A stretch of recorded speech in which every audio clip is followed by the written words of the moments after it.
Attention, petit disclaimer avant de commencer la vidéo, je tiens bien évidemment à préciser que ce n'est que mon avis et le mien et ma façon de faire mon mémoire de pub, donc si jamais il y a un truc qui va pas ou quoi, n'hésite pas à me le faire savoir en commentaire, mais bien évidemment constructif, STP, merci le sang, des bisous et bonne vidéo les frérots. On est de retour les frérots. En gros hier sur le stream d'hier on avait parlé, je vous ai montré un petit peu les pubs etc et l'univers des pubs et mes études etc, ce qu'on faisait finalement et du coup il y a eu pas mal de retours positifs. Du coup si vous voulez ce qu'on peut partir sur cet après-midi c'est je vous présente un peu l'avancée de mon mémoire, c'est à dire qu'en fait normalement une publicité qui s'appelle une reco, le mémoire donc pour l'instant c'est ça, la gueule que ça a. Donc moi c'est sur Manix du coup la marque de capote TMTC. Les gens que je pense cibler sur ma publicité c'est du 15-25 parce que c'est à ce moment là que tu te protèges énormément. Une fois passé 25 t'es plutôt dans une situation en couple donc tu utilises plus vraiment les capotes et après il y a une remontée de capotes vers les 40-50 où c'est pour pimenter le couple mais je trouve ça peut-être pas forcément opti, c'est un peu trop un public de niche en fait. Ce genre de truc. Donc en gros là qu'est-ce que c'est mon mémoire actuellement? C'est un ramassis d'informations finalement où du coup j'essaye un petit peu en gros de comprendre au niveau de la socio surtout ce qui se passe dans ta tête. En gros le mot préservatif, capote, ok. Qu'est-ce qui est relié à tout cet univers là des capotes? Tu utilises une capote quand t'es en couple. Qu'est-ce que c'est le couple dans la société? Bah maintenant c'est devenu un but. Ok donc quand t'es en couple effectivement tu fais du sexe. Capote, ok. Couple, sexe, capote. Ok, le sexe dans la tête des massives, c'est genre juste le goal ultime quand t'as 15 ans, c'est de ken. C'est preuve d'émancipation un petit peu, c'est preuve de t'es le big boss. Enfin, je trouve ça hyper intéressant, genre en gros, si le mec ken, enfin si la meuf ou le mec ken pas, ils sont bizarres. S'ils ont envie de ken, ils sont normaux. Mais d'un autre côté, il faut pas que la meuf ait trop envie de ken, sinon c'est une traînée. Tu vois ce que je veux dire ou pas? Du coup, il y a le fait que le sexe, c'est comment pour les 15-20 ans. Du coup, il y a une idée de première fois. La première fois, elle est souvent éclatée au sol. Il y a Durex du coup qui avait fait une communication sur ça. Soyons honnêtes, il y a ce qu'on raconte sur l'amour, le sexe et la réalité. Ce n'est pas toujours aussi bien qu'on se l'imaginait. Et ça c'est en vrai c'est hyper vrai, genre en fait t'as tellement des grosses attentes sur le sexe qui sont liées au porno, qui sont liées même au film en général, qui font que quand une fois que tu vas sauter le pas et que tu vas ken, en fait ça va être éclaté au sol les frérots, au sol. Donc pour l'instant j'ai commencé à parler un petit peu du porno etc, du coup je mets des tweets qui je trouve sont pas mal, du coup dire qu'en 2020 c'est un peu la base de regarder le porno finalement, mais que du coup ça te crée idéal de sexe avec des clichés sur celui-ci mais également sur le rôle de l'homme et de la femme, canon de beauté et du sexe. Genre autant nous ça nous met un truc de ouf en mode la femme elle doit faire nimp et tout, elle doit faire, en fait elle fait de l'acro-gym pendant le sexe pendant que l'homme vous avez une tub frérot ça fait la taille de mon appart, c'est 32 mètres carrés mais ça fait la taille de mon appart et c'est impossible de pas bander etc, donc il y a plein de clichés et de pression finalement, de pression mentale qui y sont et du coup on se rend compte que le porno il oublie souvent quelque chose, c'est les capotes.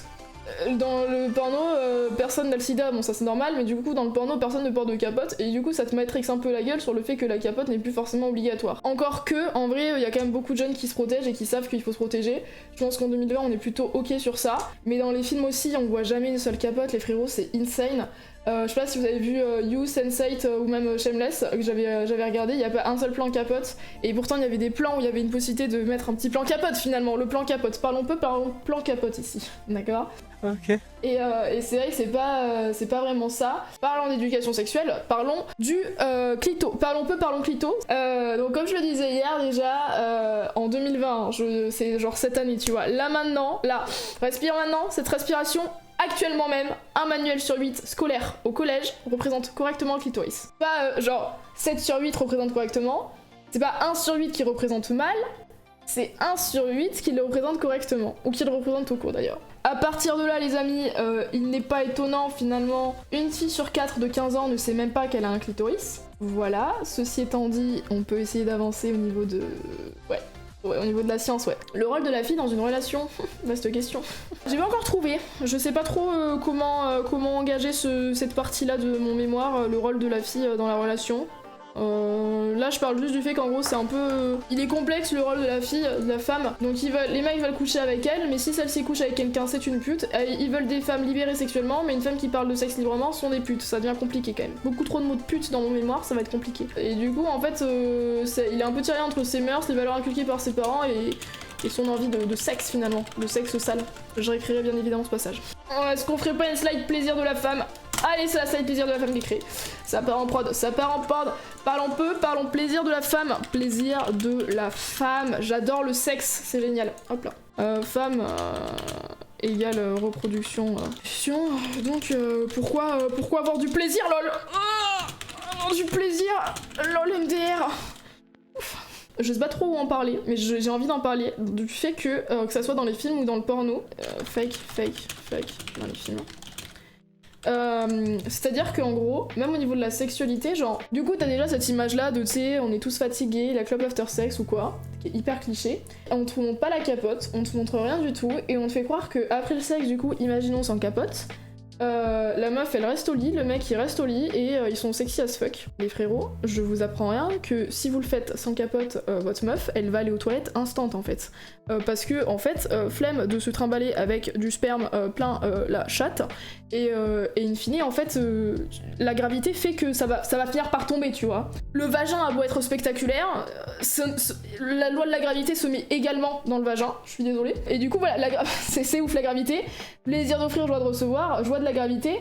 Dans les films, quelle a été ma stupéfaction quand je me suis rendu compte, ah mais en fait, pourquoi dans les films elle va pas aux toilettes la grosse pute dans le lit? C'est ouf ça de aller aux toilettes en fait après parce que j'ai pas vu de capote et genre je vois pas que voilà, bah oui. Donc après c'est les toilettes et faut aller pisser alors que dans les films ils sont là en mode ah mon cœur est si beau, pas une seule transpiration alors qu'on vient de faire l'amour pendant 2 heures. Ouh là là, ouh. Et ben hein. Donc voilà, tu vois, rien que ça, du coup voilà, je sais pas, il faut que j'essaie d'en parler, mais je trouve que c'est hyper important parce que on te vend du fake. Bah je trouve que ça fait partie d'un mensonge ambiant, tu vois, enfin je sais pas, on te survend le sexe en fait, c'est ça qui me dérange. Et du coup effectivement, après je vais parler de la séduction et je vais parler de plusieurs séries, etc., plusieurs films et séries sur comment la séduction elle s'est faite. Et qu'en gros ça nous a plus ou moins mindset finalement. Par exemple là je vais parler de Titanic et de Twilight qui ont quand même plus ou moins mindset la gueule de quand même beaucoup d'adolescentes qui maintenant sont des adultes. Sur le fait, en vrai Twilight et Titanic c'est vraiment les mêmes hein. Enfin en fait Twilight et Titanic c'est vraiment un peu des pour le coup moi je trouve que c'est vraiment des Roméo et Juliette un peu revisités. Twilight c'est Roméo et Juliette et c'est pas un amour impossible dû à leur caste sociale, c'est dû à leur nature intrinsèque de humain et vampire, tu vois. Et Titanic, pareil, Roméo et Juliette, amour impossible dû à leur caste sociale. Pourtant possible, bon, in fine, ça crève. Mais tu vois, y a cette idée-là d'à chaque fois un amour impossible. Dans You, c'est un peu... moi j'ai trouvé ça dans You. Je sais pas si vous trouvez pareil, mais en gros pour moi, You, c'est le début de l'épisode. Honnêtement, c'est vraiment la rencontre dont j'ai rêvé.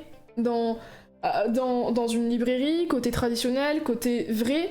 entouré de livres, entouré de savoir, tu vois, avec un mec qui est pas là en train de te charrouer la gueule, mais qui dit des trucs vrais sur des livres, il s'y connaît, ils sont tous les deux authentiques, ils sont tous les deux avec un truc commun, etc. Ils parlent de littérature, c'est hyper sexy en vrai. Genre les sapiosexuels sont en sueur sur Netflix, tu vois. Bon après ça part en steak, mais leur rencontre et leur séduction est hyper belle. Et du coup je vais aussi faire une partie sur 50 nuances de Grey, qui est d'ailleurs paraît-il qui a été très très emprunté à... il va falloir que je le re-regarde du coup pour en parler d'ailleurs, mais qui est très emprunté à Twilight paraît-il. Et pour le coup il faut que je regarde le film. Je l'ai regardé une fois pour savoir ce que c'était. En mode ok. Mais il faut que je regarde le film et que pour pouvoir en truquer leur truc de rencontre en fait. Et après j'avais pensé à un autre film. Vous c'est quoi d'après vous le film qui vous a grave Matrix un peu votre gueule? Vous voyez genre moi pour moi je sais que Twilight ça m'a grave construite en vrai. Genre Twilight je m'étais grave dit en mode ah trop beau Edouard, trop beau leur truc, tu vois, genre leur relation, je voudrais trop un mec comme ça, intelligent, parce qu'en vrai, Edouard il est hyper sexy parce qu'il est intelligent, t'as vu?